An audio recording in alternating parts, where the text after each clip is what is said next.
கல்வித்துறை மாணவி ரம்யா அவர்களை வரவேற்கிறேன். அறிவு என்னும் தீபம் ஏற்றியவர்களே, வெறும் கல்லாக இருந்த எம்மை தொழிற்கும் வைரமாக மாற்றிய எனதருமை ஆசான்களே, பூம்புகார் கல்லூரியின் முதல்வர் டாக்டர் திரு கே சக்திவேல் அவர்களை வருக வருகவென்று வரவேற்கிறேன்.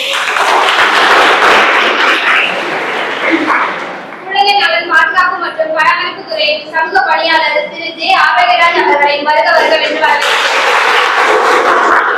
குழந்தை நலன் பாதுகாப்பு மற்றும் பராமரிப்பு துறையில் சமூக பணியாளர் மற்றும் கவுன்சிலர் செல்வி தீபிகா அவர்களை வருக வருகவென்று வரவேற்கிறேன். தர்மபுரம் மாநிலம் கலைக்கல்லூரியில் சமூக பணித்துறையின் உதவி பேராசிரியர் செல்வி பி சிவகாமியா அவர்களை வருக வருகவென்று வரவேற்கிறேன். கல்லூரியில் தத்துவம் மதம் மற்றும் கலாச்சார துறையின் பேராசிரியர் டாக்டர் மற்றும் ஆராய்ச்சியின் கோஆர்டினேட்டரான செல்வி ராஜேஸ்வரி அவர்களின்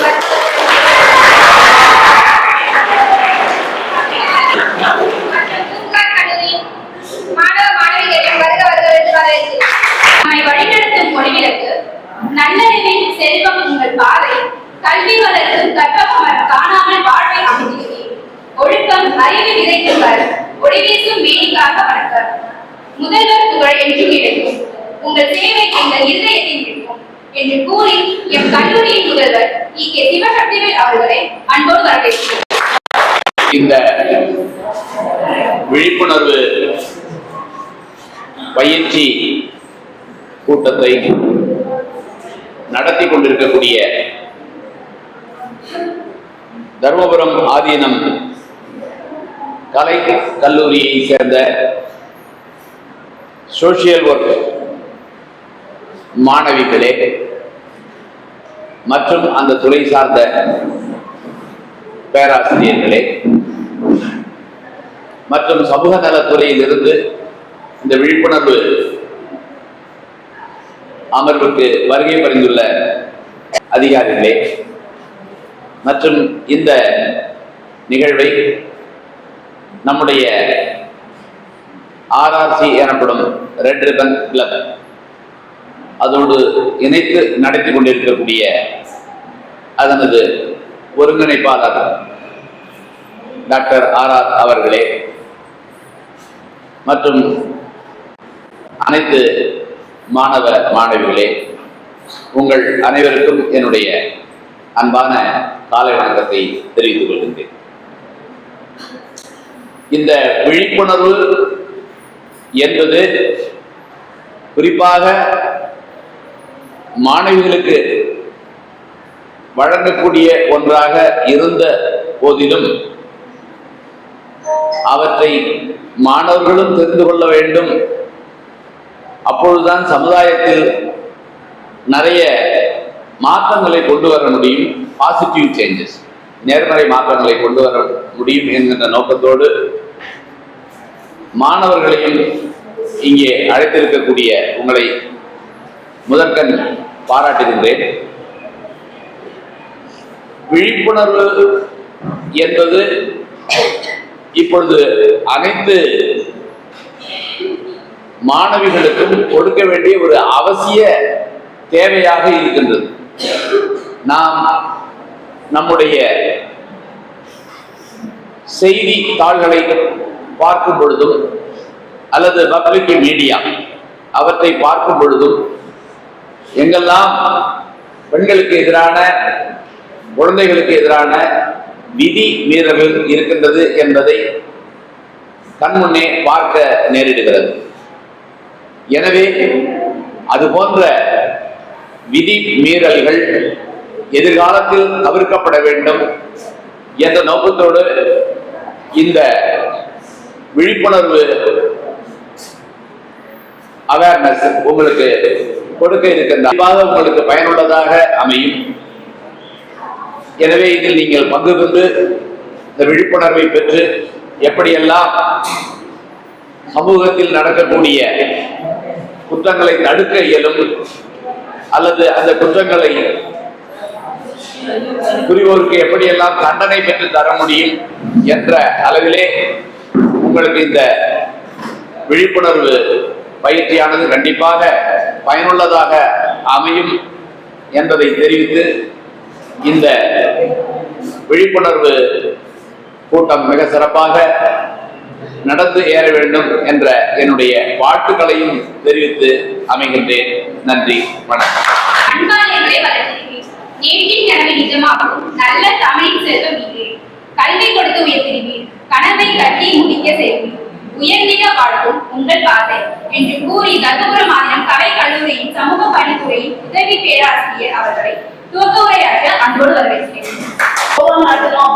உடனே எங்களுக்கு அனுமதி கொடுத்த முதல்வர் அவர்களுக்கும் அது உறுதுணையா இருந்த ஆராய்ச்சி கோஆர்டினேட்டர் பேராசிரியர் ராஜலட்சுமி அவர்களுக்கும் நாங்க கூப்பிட்டோம் அப்படிங்கிறதுக்காக அவங்க நிறைய ஒர்க் இருந்துச்சு, இருந்தாலும் செல்ஃபி எடுத்தனால எங்களுக்காக உங்கள்கிட்ட பேசியிருக்காங்க. அவங்களுக்கும் தர்ம மாநில கலைக்கல்வி சார்பாக ரொம்ப தேங்க்ஸ் சொல்லிக்கிறோம் எல்லாருக்கும். அப்புறம் இந்த ப்ரோக்ராம் ஏன் சைல்டுன்னு சொல்லிட்டு ஏன் உங்களை காலேஜ் ஸ்டூடெண்ட் உட்கார வச்சுட்டாங்க அப்படின்னா 18 வயசு கீழே உள்ளவங்க எல்லாருமே சைல்டு தான். இப்போ நிறைய இஷ்யூஸ் வருது பாத்தீங்களா நியூஸ் பேப்பர்லாம். அதுக்காக முக்கியமா காலேஜ் ஸ்டூடெண்ட் தான் கொடுக்கணும் அப்படின்னு சொல்லிட்டு மெயின் ஃபோக்கஸா வச்சு உங்களுக்காக ப்ரோக்ராம் ஆரம்பிச்சிருக்காங்க. இது யூஸ்ஃபுல்லா இருக்கும், யூஸ் பண்ணிக்கோங்க. மேம் சார் நிறைய அட்வைஸ் கொடுப்பாங்க, உங்க வாழ்க்கைக்கு தேவையானதெல்லாம் சொல்லுவாங்க. இன்னும் டவுட்னாலும் கேட்டுருங்க, சரிங்க? அதை ஃபாலோ பண்ணுங்க. நன்றி. சிறப்பு செய்யும் நேரம் பூம்புகார் கல்லூரியின் முதல்வர் குழந்தை பாதுகாப்பு துறையின் சமூக பணியாளர் ஜே ஆரோக்கியராஜ் அவர்களுக்கு சிறப்பு செய்வார்.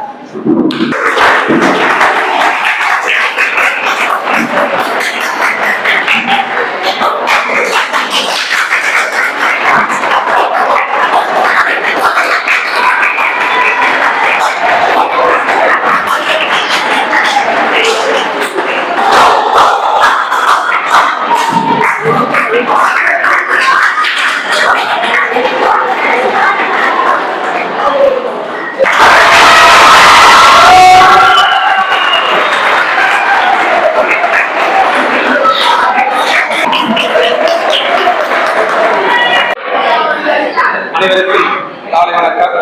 வரலாற்றில் சிறப்புமிக்க இந்த பூம்புகார் கல்லூரியில் இந்த நடைபெற்ற நிகழ்வுக்கு தலைமையேற்று சிறப்புரையாற்றிருக்கும் கல்லூரியின் முதல்வர் ஐயா அவர்களுக்கும் முன்னுரை வகித்திருக்கும் கல்லூரியின் துறை சார்ந்த பேராசிரியர் மற்றும் அந்த தர்மபுரம் கல்லூரியில் இருந்திருக்கும் பேராசிரியர்கள் மற்றும் சோசியல் மாணவர்களுக்கும் மற்றும் இக்கல்லூரியில் பங்கு பெற்றிருக்கும் இருபால் மாணவர் குழுவிற்கும் மற்றும் என்னுடன் வந்திருக்கும் சைல்ட் கவுன்சிலர் தீபிகா அவர்களுக்கும் எங்கள் மாவட்ட குழந்தைகள் பாதுகாப்பு சார்பாக வணக்கம் தெரிவித்துக் கொண்டு இந்த நிகழ்வானது ஐயா சொன்னது போல குழந்தைகள் அப்படின்னு பார்த்தோம்னா குழந்தைகள் அப்படிங்கிறது எந்த வயதுல தெரியுமா?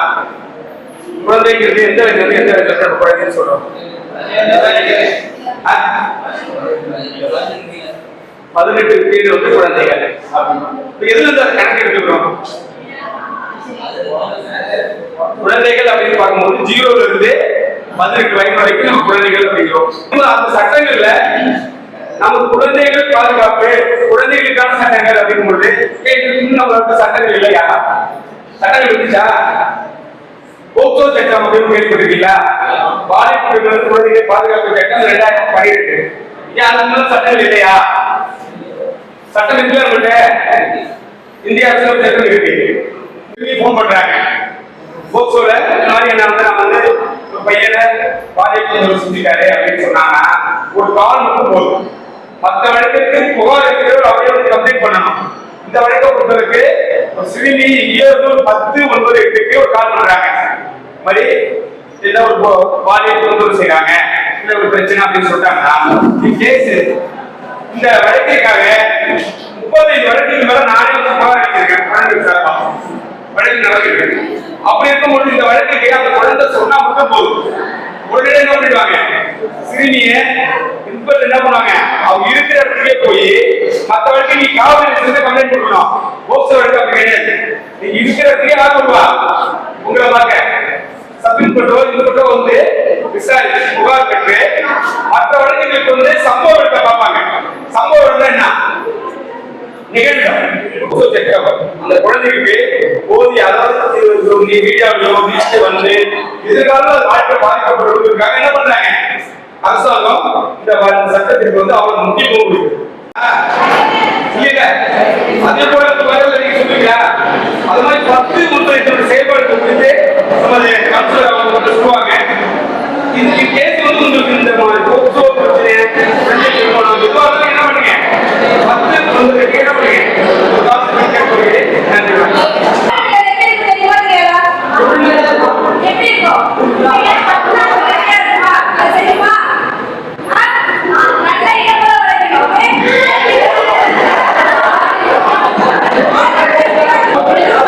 கீழே முடியும்.